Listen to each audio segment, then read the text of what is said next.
Selamat Hari Paskah kepada semua jemaat Tuhan. Kita sangat memuji Tuhan karena pada tahun 2020 kita dapat merayakan Paskah di rumah kita masing-masing. Atas sebab-sebab tertentu, maka kita terpaksa adakan ibadah di rumah karena keadaan negara kita yang tidak mengizinkan. Karena penyakit COVID-19, nah kita tidak dapat adakan perayaan Paskah atau ibadah Paskah di gereja seperti biasa. Saudara-saudara yang saya kasihi, Paskah adalah satu perayaan yang kita selalu rayakan setiap tahun. Tapi saudara-saudara, sekali lagi saya ingin menyampaikan pesan Paskah pada tahun ini. Paskah bagi bangsa Israel itu sangat-sangat penting. Perayaan Paskah merupakan suatu perkara yang sangat bermakna bagi mereka. Karena Paskah membawa satu peristiwa yang mereka tidak boleh lupa di dalam kehidupan mereka.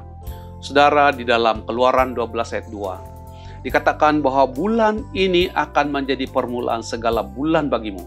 Itu akan menjadi bulan pertama bagimu tiap-tiap tahun. Daripada ayat firman Tuhan ini sudah cukup memberikan pengertian bahwa Paskah telah mengubah sesuatu di dalam keagamaan dan juga dalam hubungan mereka dengan Tuhan. Paskah merupakan satu proklamasi bagi Tuhan kepada bangsa Israel, suatu yang dapat membezakan dengan bangsa-bangsa lain. Bangsa Israel yang percaya kepada Tuhan, sementara bangsa yang lain tidak seperti orang Israel yang percaya kepada Tuhan yang hidup dan yang berdaulat. Di dalam Keluaran 12 ayat 6 hingga 7. Pada perayaan Paskah itu, setiap keluarga Israel, Tuhan minta supaya mereka menyembelih seekor domba atau kambing yang tidak bercela. Dan darah domba dan kambing yang mereka sembelih, mereka diminta untuk membubuh di tiang pintu dan di ambang pintu. Dan mereka lakukan ini, dan pada malam Paskah atau tengah malam pada waktu Paskah itu, dalam Keluaran 12 ayat 12 hingga ayat yang ke-12 dan 13, pada malam itu Tuhan menjalani seluruh tanah Mesir. Dan satu peristiwa yang berlaku, di mana setiap rumah yang tidak ada tanda darah, anak sulung mereka meninggal. Dan bukan hanya sekadar anak sulung, tetapi juga anak sulung binatang peliharaan mereka. Bagi bangsa Mesir, anak sulung adalah suatu hal yang sangat bermakna di dalam keluarga. Kematian anak sulung merupakan suatu hal yang sangat-sangat menyentuh di dalam kehidupan mereka. Tapi satu perkara yang ajaib, di mana di dalam setiap keluarga Israel yang mengetahui perintah Tuhan, di mana mereka membubuh darah di kedua tiang dan ambang pintu, satu pun tidak ada yang kematian. Dan inilah yang merupakan satu peristiwa yang telah membuat satu perbezaan yang sangat luar biasa di antara suku bangsa Israel dengan suku bangsa Mesir. Pada masa ini, orang-orang Kristen kebanyakan mau merayakan Paskah. Dan kita merayakan Paskah. Kita merayakan Paskah tidak lagi menyembelih binatang atau domba atau kambing. Dan kita tidak lagi diminta untuk membubuh darah di pintu rumah kita. Tetapi ada satu kurban yang Tuhan sudah lakukan untuk kita, sekali untuk selama-lamanya, yaitu Yesus Kristus. Dan justru karena itulah kita sebagai orang yang percaya kepada Tuhan, kita merayakan Paskah karena kita mendapat satu berita baik yang sangat luar biasa, di mana Tuhan Yesus datang, telah mengorbankan dirinya sendiri, dan darahnya telah menyucikan kita dari segala dosa dan kesalahan kita sekali dan untuk selama-lamanya. Dalam Ibrani 10 ayat 10 Dia menjelaskan bahwa sekali untuk selama-lamanya untuk segala dosa kita. Dalam Ibrani 10:14, dengan satu korban, Kristus menyempurnakan mereka yang telah dicucikan untuk selama-lamanya. Dan ini adalah satu ayat firman Tuhan memperingatkan kepada kita bahwa Yesus Kristus telah datang sebagai korban untuk membuat perbezaan orang yang percaya kepada Yesus dengan orang yang tidak percaya kepada Yesus Kristus. Saudara, apakah makna darah Yesus Kristus bagi orang Kristen? Darah Yesus Kristus yang tertumpah di atas kayu salib memberikan makna yang sangat berarti, dan inilah pesan yang sangat penting untuk kita hayati dalam Paskah ini.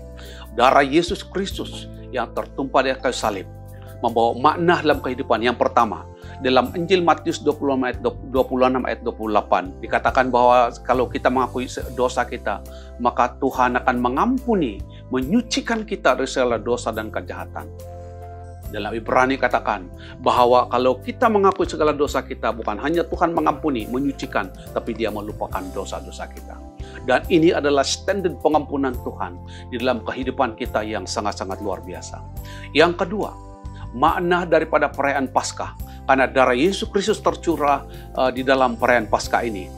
Maksud dan makna yang kedua dalam Efesus pasal 1 ayat 7, bahwa darah Yesus menebus dan membebaskan semua orang percaya dari kuasa dan genggaman kejahatan. Saudara, kita terlepas daripada kuasa-kuasa gelapan. Kita terlepas daripada ikatan dan kerajaan setan. Dan inilah makna daripada darah Kristus yang tercurah untuk kita semua. Yang ketiga, dalam Rom pasal 3 ayat 24 dan 25, bahwa darah Yesus membenarkan semua orang percaya kepadanya dan diperdamaikan dengan Allah. Saudara-saudara yang saya kasih dalam Tuhan, kita diperdamaikan dengan Allah melalui darah Yesus Kristus. Dan yang keempat, bahwa darah Yesus menyucikan hati nurani orang-orang percaya dari rasa bersalah sehingga dapat melayani Allah dengan penuh keyakinan. Setiap hari, setiap masa, kita tidak ada keyakinan diri oleh karena ada tuduhan di dalam hati kita. Hati nurani kita menuduh bahwa kita mempunyai latar belakang kehidupan yang buruk dan kehidupan yang jahat dan sebagainya. Tapi darah Yesus telah menyucikan dan membuat hati nurani kita dikuduskan sehingga kita tidak tertuduh lagi dengan hati nurani kita. Itulah sebabnya dengan penyucian Tuhan atas kehidupan kita dan hati nurani, maka kita ada keyakinan untuk menghampiri Tuhan dan melayani Tuhan dengan penuh keberanian. Perkara yang kelima, Ibrani pasal 13 ayat 12, bahwa darah Yesus menguduskan orang-orang yang percaya. Maksudnya membersihkan, dimuliakan, dimurnikan dari segala kesalahan dan dosa kita. Yang keenam, Ibrani pasal 7 ayat 25 dan pasal 10 ayat 19, bahwa darahnya membuka jalan bagi orang-orang percaya bersekutu dengan Allah melalui Kristus dan memperoleh kasih karunia, kemurahan, pertolongan dan keselamatan. Saudara, hanya Yesus Kristus sajalah yang memampukan kita untuk dapat bersekutu dengan Tuhan. Pada waktu Yesus mati ke salib, tabir bait Allah terbalah dari atas ke bawah. Dan ini memberikan pengertian bahwa semua orang diberi peluang untuk bersekutu dan dapat berkomunikasi dengan Tuhan, menikmati kemurahan, pertolongan Tuhan, dan keselamatan Tuhan. Berbeda pada waktu sebelum Yesus datang, bagi bangsa Israel, mereka tidak dapat menghampiri Tuhan di tempat yang maha kudus hanya sekali dalam 1 tahun, dan hanya yang pergi di sana adalah imam besar. Tapi pada waktu Yesus Kristus mati kayu salib, dan Dia telah membuka tirai ini dan memberikan pengertian bahwa setiap orang yang percaya kepada Tuhan diberikan satu kesempatan untuk dapat bersekutu dengan Tuhan secara pribadi pada bila-bila masa. Dan ini adalah satu berkat yang luar biasa atas kematian Tuhan Yesus dan darah Yesus yang telah menyempurnakan kehidupan kita. Yang ketujuh, dalam 1 Korintus 11 ayat 25, bahwa darahnya adalah jaminan atau meterai bagi orang percaya untuk menerima semua janji Tuhan. Darah Yesus adalah jaminan, meterai. Setiap kita yang sudah percaya kepada Kristus sudah mendapat jaminan. Ada meterai yang mana boleh menjamin bahwa kita semua layak untuk menerima janji berkat Tuhan yang telah dijanji kepada nenek moyang kita, Abraham, Ishak, dan Yakub. Yang ke-8, dalam Ibrani pasal 7 ayat 25, bahwa kuasa darah Yesus yang menyelamatkan, mendamaikan, menyucikan, ini juga ditawarkan kepada semua orang yang mau percaya kepada Dia sebagai Tuhan dan Penyelamat. Dia tidak memilih bangsa, bahasa, kedudukan, taraf hidup seseorang. Saudara-saudara, kuasa darah Yesus ini ditawarkan kepada setiap orang yang mau percaya kepada Tuhan Yesus sebagai Tuhan dan Penyelamat. Paskah atau pengorbanan Tuhan Yesus di atas kayu salib dan darahnya yang tertumpah ini membawa berita baik kepada semua kita, semua orang yang ada di atas muka bumi. Sebab itu, bagi kita yang sudah percaya kepada Yesus, mari kita hayati pengorbanan Tuhan. Jangan sia-siakan anugerah ini. Setialah kepada Tuhan sampai kedatangan Yesus yang kedua kali. Kepada saudara dan saudari yang baru mendengar berita ini, saudara, jangan lepaskan peluang. Ini adalah satu kesempatan keemasan untuk Anda untuk menerima anugerah keselamatan yang Tuhan Yesus tawarkan secara percuma kepada kita semua. Kepada Anda yang mau menerima anugerah keselamatan dari Tuhan ini, saudara, boleh berdoa dengan iman dimanapun Anda berada.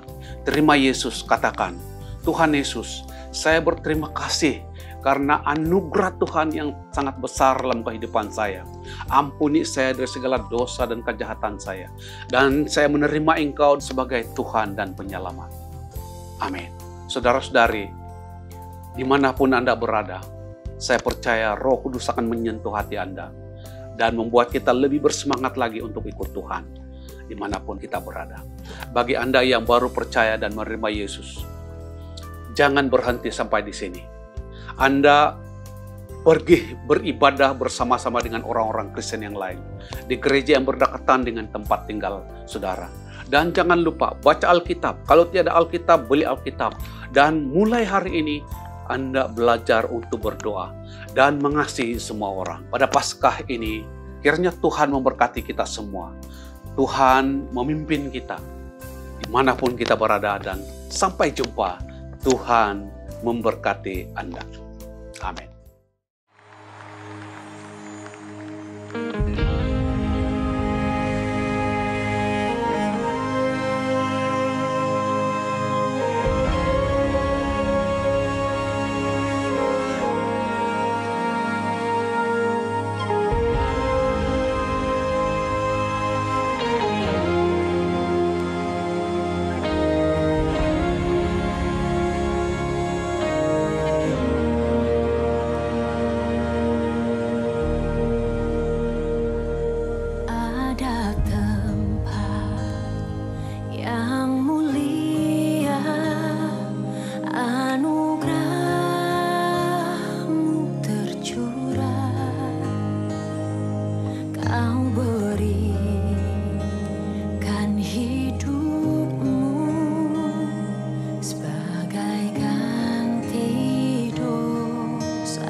yang ku terima, kasih Yesus yang abadi mengalir di Kalvari.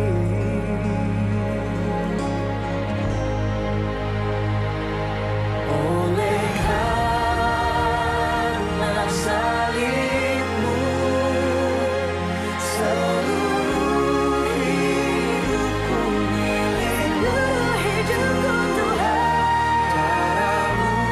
Darahmu sucikanku, kuasa salibmu pulihkanku.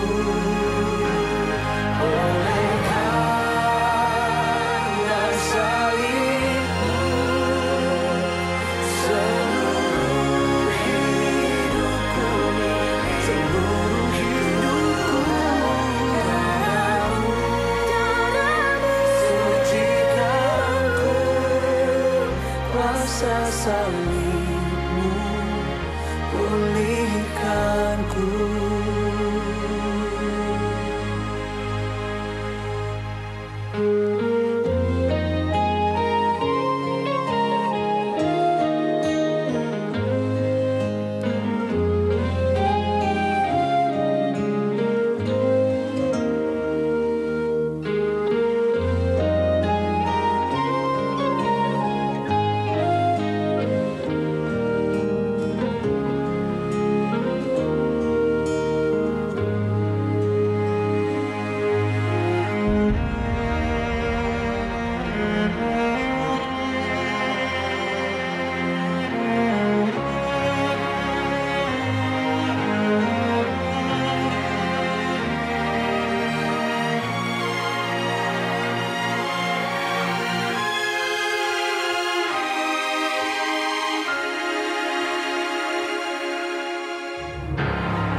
Salibmu pulihkanku, kuasa salibmu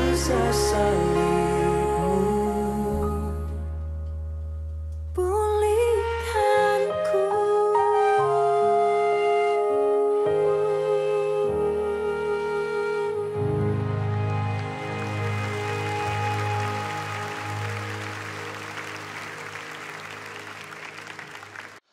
Haleluya. Terima kasih Tuhan karena kasih anugerah-Mu, maka kami telah diselamatkan dan kini kami menjadi anak-anak Allah.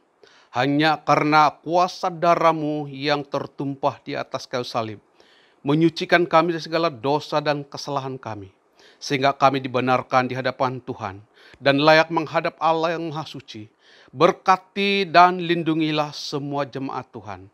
Dan berkati semua pemimpin dan negara kami Malaysia, dan kami mohon agar dunia dipulihkan dari ancaman wabak sakit penyakit. Di dalam nama Tuhan Yesus Kristus yang hidup, kami berdoa. Amin. Saudara dan saudari yang saya hormati sekalian, seandainya ada di antara saudara dan saudari yang belum ada tempat untuk beribadah, saya mengalu-alukan Anda untuk hadir bersama dengan kami di Gereja SIB Bandaraya. Dan untuk makluman, inilah jadwal ibadah Gereja SIB Bandaraya. Pada hari Jumat ada persekutuan doa jam 7.30 malam. Dan pada hari Ahad ada 2 sesi kebaktian, yaitu jam 8.30 pagi dan jam 6.30 petang. Sila hubungi para pastor yang ada di dalam senarai ini, sekiranya Anda mempunyai pertanyaan lanjut. Terima kasih dan Tuhan memberkati. Jumpa lagi.